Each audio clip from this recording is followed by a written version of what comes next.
And we are at the Mazda CX90 launch event. I have a key.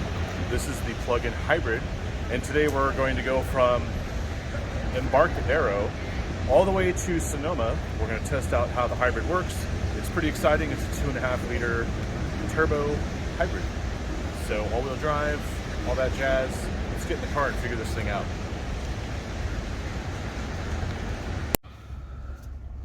Okay, so real quick with this interior of the CX90, obviously we have pretty cool graphics in here. We are going to start off in comfort mode. So we just choose our drive mode here. You can see we have, normal mode. And what we're gonna do is we're gonna head over that big bridge, which is over there somewhere. If we can focus on it, there it is.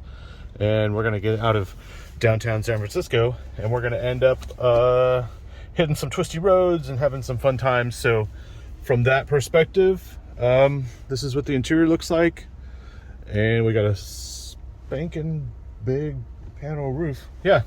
So let's get some driving impressions on this car. All right, let's check it out. Oh, by the way, there's our range, 260 miles and 35 on electric. So we're gonna see how that goes. I haven't driven this yet, and I'm going to have it for a week eventually, so I'm going to do more detailed analysis of it when I get it in my driveway for a week. But this is just a quick drive to kind of get a feel for it and let Mazda know what we think about it, and also kind of get you a sneak peek and a glimpse as to what this thing is all about. In 300 feet, turn right to Mission Street. As we go from the electric mode to the sort of quote-unquote hybrid mode where we're using the gas engine, there is a weird, interesting turn right to Mission Street EV kind of sound from this thing, and I'm not sure right away if everyone's going to like that sound. I always think that an EV can be completely silent, so not having something silent is a little awkward, maybe. How do I get this thing into auto mode? There we go. So now we're gonna make a right. In 300 feet, turn left to Spear Street. Okay, so as we navigate through, turn left to Spear Street. I will give you an update when we get to more of a actual driving scenario. And yep, there we go. So from that perspective, I'm gonna wait till we hit the open road and get you some more interesting feedback on this car.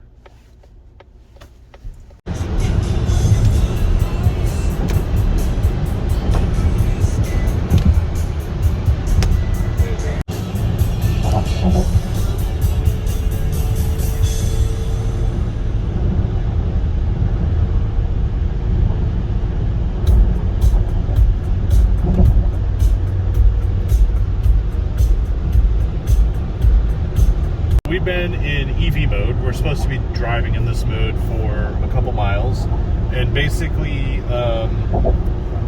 what we're going to do is change it into power mode and then go into a sport mode when we hit on the canyons. And if we look here, our range is identified, and so is the capacity of the battery in EV mode. So what looks like the fuel is actually the battery, and I don't know if we'll get as far as we want. In 1/4 miles, use the 3 left lanes to keep left to I-80 east towards Berkeley. But we're going to get as far as we can on the EV and then go into charge mode and then go into sport mode. So that's the plan. And so far my experience with this car is that it feels very heavy. The steering is very heavy as well, but it takes a lot of turn from lock to lock. And then from that perspective, yeah, the ride is a little bouncy, but I think I'm just getting used to the weight of this thing. But we'll see what happens when we hit the twisty road. As I'm driving on the I-80 and over across that bridge there, I do notice that it feels like it's, I don't know if it's a flat tire or a low tire, but it feels like it's pulling to the left, and then sometimes it feels like it's pulling to the right. So clearly there's a lot of torque in this EV system, and that's my first experience so far in EV mode.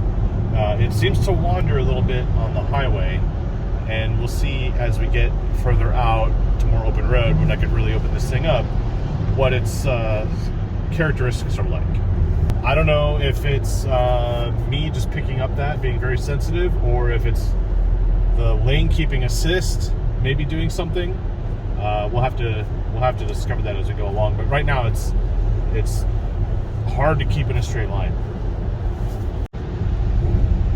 So in trying to understand this whole pulling left, pulling right feel, I'm like, yeah, hold on a second, because the Mazda is like a Japanese Audi, and this is their new flagship, the CX-90. So if I'm able to go into the screen settings here, I should be able to go to settings, and then safety settings, and then in here I can go to things like collision avoidance, and look at that, lane keep is not active. So maybe that'll help it stay in the center of the lane. Obviously we have brake support, smart brake support. I don't know what any of that really means. Maybe we'll figure that out as we go along. So there's obviously a lot of cool new features here in the CX-90, and it's just going to take some time to kind of get a feel for it. It's hard to get into a brand new vehicle and then immediately compare it to older vehicles when we're in the state-of-the-art, updated tech and security and things like that. So when we get to our destination, we're actually going to interview a bunch of the stakeholders on the CX-90 project, and that should be very interesting. So stay tuned.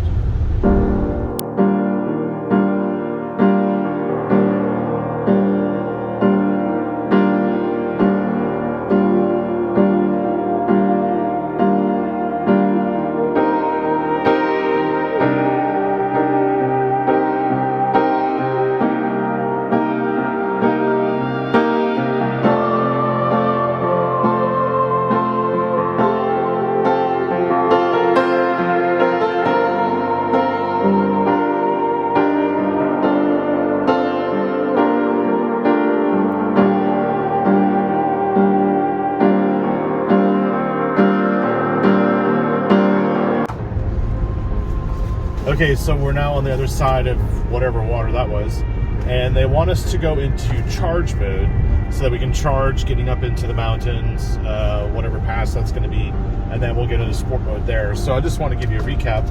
We've done 22.4 miles, and we have 9 miles of electric range left, and I think we started with 35 or 36 EV miles, and so now we're going to go down here, and I'm going to put this thing into, oh wait, no, I'm going to keep it in normal mode, or EV mode, and then we're going to go push this button. This button cancels EV mode, puts it in normal mode, and then charges the battery. So we're supposedly going to see the charge go back up, and it's raining, but we're going to go through the process of like your typical plug-in hybrid electric vehicle experience. Because a lot of people think EVs are the future. I think that basically a plug-in electric hybrid like this one is really all you ever need. And while this isn't necessarily a performance specialty hybrid electric power kind of sporty car, there will be another vehicle that we're going to get into after this, which will be a separate video, and that's going to be the Inline 6 Turbo S CX-90, which is their most powerful engine from Mazda in their new flagship. So keep watching. We'll see where we go with the rest of this drive to Sonoma, and enjoy the drive.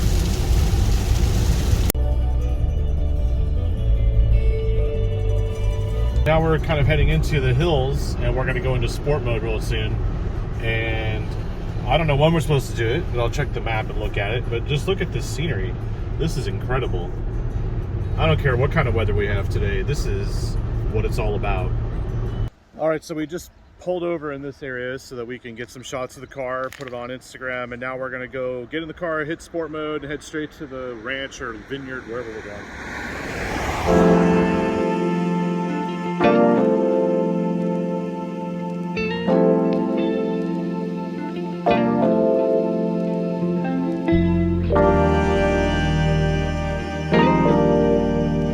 Okay, so car's on.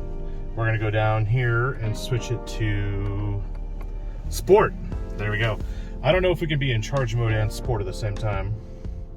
Oh, we can. Let's go ahead and do it. It's on my gas. Boom. Away we go.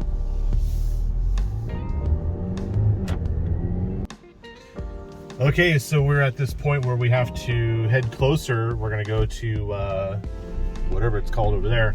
Sport mode seems pretty okay, and we got some rain. Proceed 2.5 miles on Point Reyes Petaluma Road.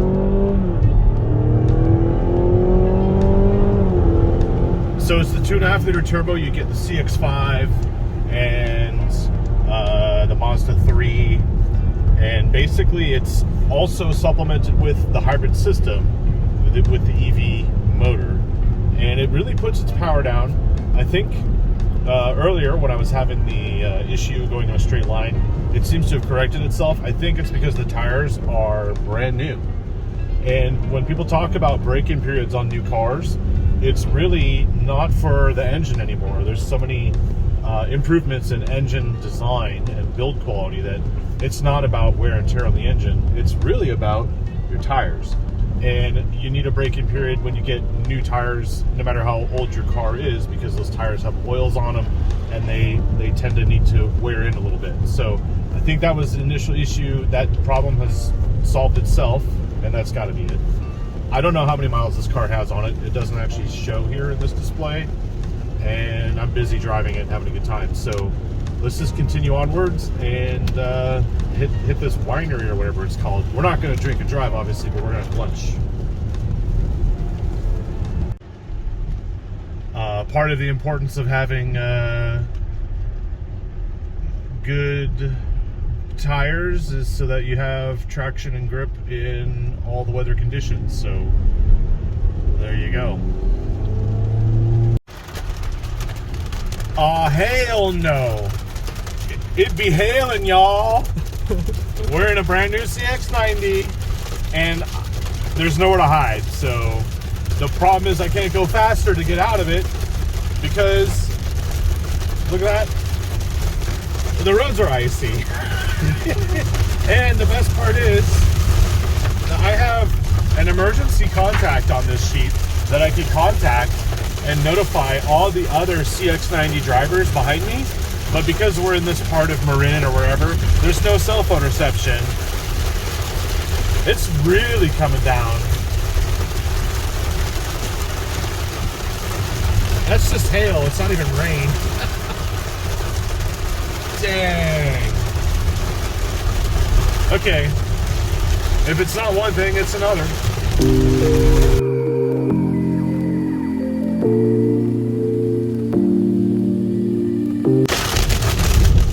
Alright, and now it's also raining pretty hard, so I'm kind of shocked at this California weather.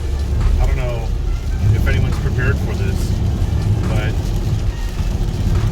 I feel like driving the Mazda CX-90 in this weather, it's pretty solid. I gotta say, it's holding the road quite well. The all-wheel drive system's working.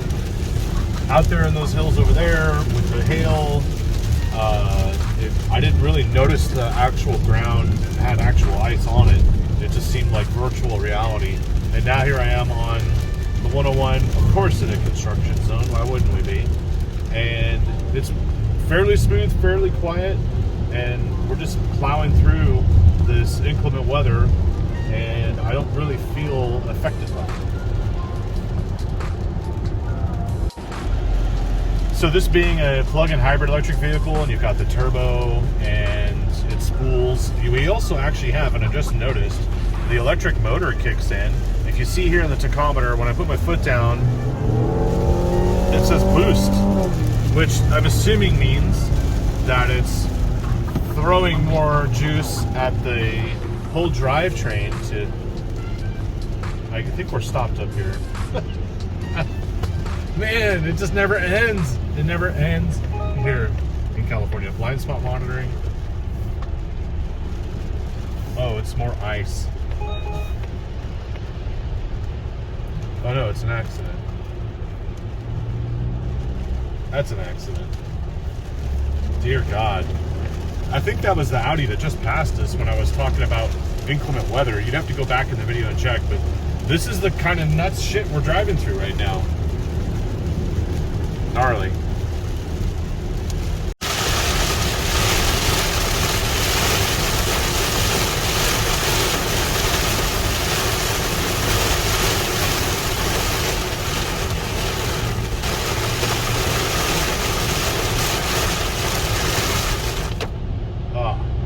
Oh man. Mustard. Although it looks like sunshine today. Every day of my life. The origins of the Mazda 2.5 liter turbo engine is a sporty credential. So having put this thing in sport mode and going all the way over here to Napa, I realized when we got to that red light there, the engine shut down at the light because we're a hybrid, so it can do that. And I realized how much quieter it got once that happened. And it's because the 2.5 liter is really a sporty characteristic, and it's going to have that throaty exhaust sound. It's going to have that induction sound up front, and you can hear the turbo spooling. So this isn't a boring hybrid at all. And it basically, when we get to the stop sign, you'll see exactly. And I'm not talking about the noise from the tires, the road noise.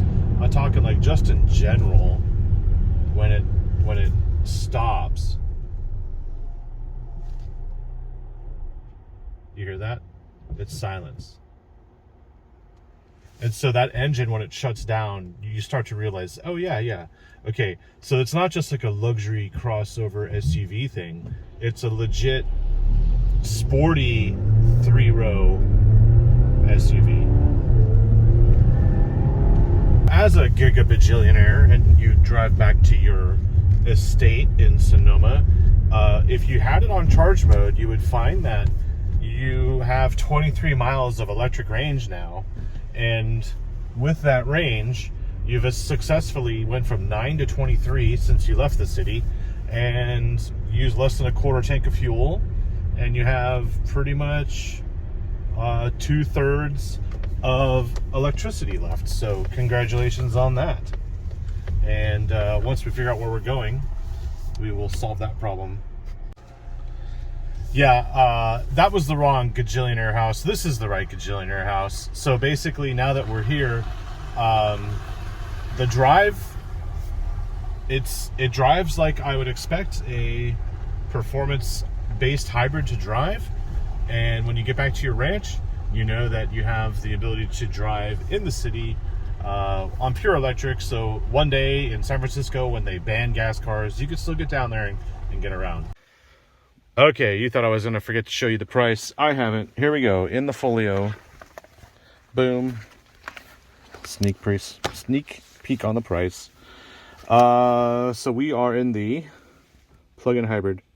And I'm not sure which trim this is, but those are your price ranges right there. You join us in beautiful Napa at a gajillionaire house. And we're driving the new Mazda CX-90. This is the Inline 6. And today we're going to drive it down to San Francisco. Let's go. In this Turbo S Inline 6, there's a significant difference in the ride quality between the plug-in hybrid and this one. The plug-in hybrid feels heavier. It is heavier. Whereas this Inline 6 is lighter. So the ride quality is somewhat less dampened, and it feels like it sort of glides over the road but still pulls in some of the imperfections. So it's more of a connected, driver-oriented kind of feeling. And the Inline 6 also is putting out more power, and I can feel it in all four corners, basically. In a quarter mile, turn right onto East Wabmau Road. So it's basically sending power to all the wheels, and I can definitely feel its assertiveness with the engine. So it should be a very fun drive as we cross over the 101 freeway to the other side. This is also a hybrid. If you notice down here, you'll see the engine's actually not running while we're moving along. Take the next right onto East Wabmau Road. The only difference is this is not a plug-in hybrid, so we still get the fuel efficiency maximization. I just made that term up. By being a hybrid, and we're going to see continue on East Wabmau Road for 3 miles. We're going to see where that sort of hybrid blend takes me as far as which one is more enjoyable to drive, the inline 6 or the heavier 4-cylinder. And then we'll show you some fun footage when we get into sport mode. So here, we're going to knock it down into sport. You're going to see these gauges change over. And when we get to the freeway and we get into some San Francisco city traffic, we'll engage the pilot mode. I don't know what they specifically call it, but there's a button here that will activate all sorts of really cool tech. And we'll get there when we get there, but in the meantime, we're gonna have some fun with this. So let's do it. Okay, so in this new CX90, what you actually get is wireless Android Auto. Probably not new for some new Mazda owners. Wow. Wow, this 6-cylinder moves. It's got some piped-in noise, but it's very linear. I like it a lot. And of course, I like the fact that I can get Android Auto with the satellite imagery on there. And overall, I mean, I've been saying Mazda is a Japanese Audi, and here we are. I don't know if you're going to be a fan of this material as opposed to the hybrid we were just in. This feels a little weird. It changes the whole look of the interior to me, and it might be something I could get used to, but right now I'm just focused on the driving. So we're starting to hit the twisty stuff. We're gonna have some fun with it. And one thing I did want to mention is we did talk to some subject matter experts. We never did the video on those interviews, but they did say it has some really cool tech in here, like distracted driving tech. So if I consistently look over here, or I'm looking for an address or something and I'm not paying attention, it says right there, just distracted driver detected. So it's looking at me through a camera here and making sure I'm actually paying attention. And that's legit. I mean, we just did it. I just showed it to you on camera. So let's see what else we can get this thing to do.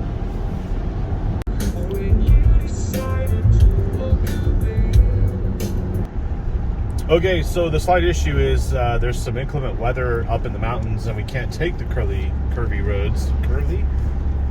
So we're just gonna head straight back to the city on the highway and maybe get some curvy roads if we can find them. But the route had to change because there was a bunch of hail and ice on the road, and we had it on the way in and they don't want to take the risk on the way out, which I totally understand. So we're gonna still enjoy this, but I'm really interested in the auto driving capability, not full autonomous, but the ability to get into traffic and let it kind of deal with the traffic. I want to see how it does that. All right, we're finally in some twisty stuff.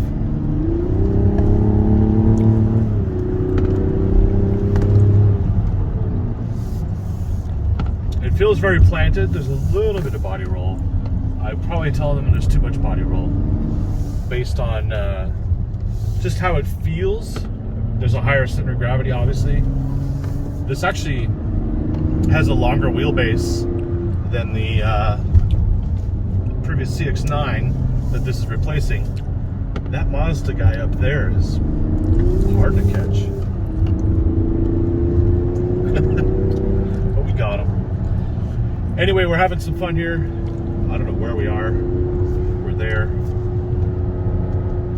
And driving impression of this thing is that there's a lot of 6-cylinder 3-row SUVs that can't be chucked around like this thing can, and I feel like Mazda did a good job with that. This interior is growing on me, but I'm still not sold on this material. I actually liked the hybrid interior that I drove last time, so I'm wondering if you can get a Turbo S without this weird look. I think it's not sporty enough to be a Turbo S. This is more of like a luxury look. Back, back, back, back, back.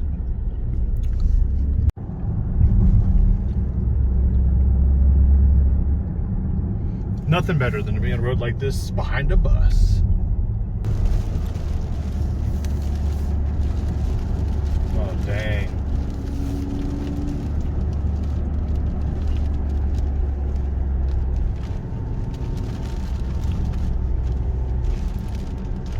Redwoods.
Gotcha.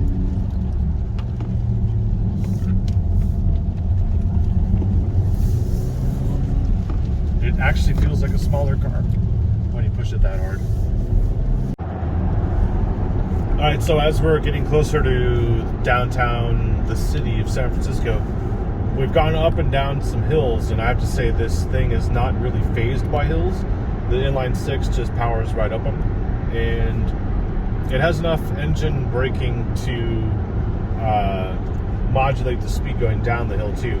We have this thing called I-stop, which means that the engine will actually shut off and coast in neutral with 0 RPM, like we're doing right now, which is handy to do. And it's all of these little fuel saving measures that they've done.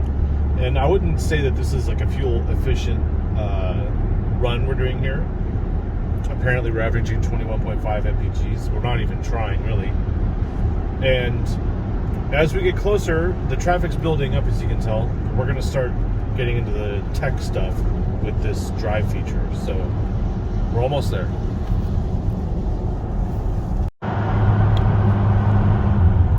We may have to turn around and do that whole shot again. That's pretty cool.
Okay, so we are now obviously in San Francisco, and unfortunately we didn't hit any traffic. It's just been so weird. The airport here has been empty. The streets have kind of been very vacant. Look, we're heading towards Van Ness. I think that's the incline. One of them, obviously. But what I wanted to show you was this button here, which then like changes the gauges and then shows me where the traffic is and can follow cars and steer itself, but you have to have your hands on the wheel, obviously. So they made very sure to explain that you had to have your hand on the wheel. But when a car is in front, it will show the car on the display here. Let's see if this Tesla passes us. There we go. It saw something in the blind spot, and then it sees something ahead. And it's their new latest and greatest version of driving assistance system. So that's really it. The next day, right? I do want to say that I did make a mistake. I found out that the PHEV is actually a 2.5 liter non-turbo engine. And I had a conversation with someone the night I arrived saying that it was the same engine as the CX-5 Signature, which would have been the 2.5 turbo. So, yeah. I don't know how that miscommunication happened, but I just want to follow up with you there. This new CX90, and we are in San Francisco. Yeah. I had one hell of a drive in that thing. I don't know if I did a vehicle review or a weather report at that point, but there you go. Actually, to sum it up, I've driven both back to back. I would say the PHEV is actually, the PHEV for plug-in hybrid electric is actually the preferred vehicle for me. But I really do like the tan interior, and I also like this interior. But the tan interior on the Signature, or sorry, on the Turbo S with the suede-like material is better, in my opinion, than that fabric material that you'll see on some of them. So there you go. Thanks for watching. And I'll see you guys next time.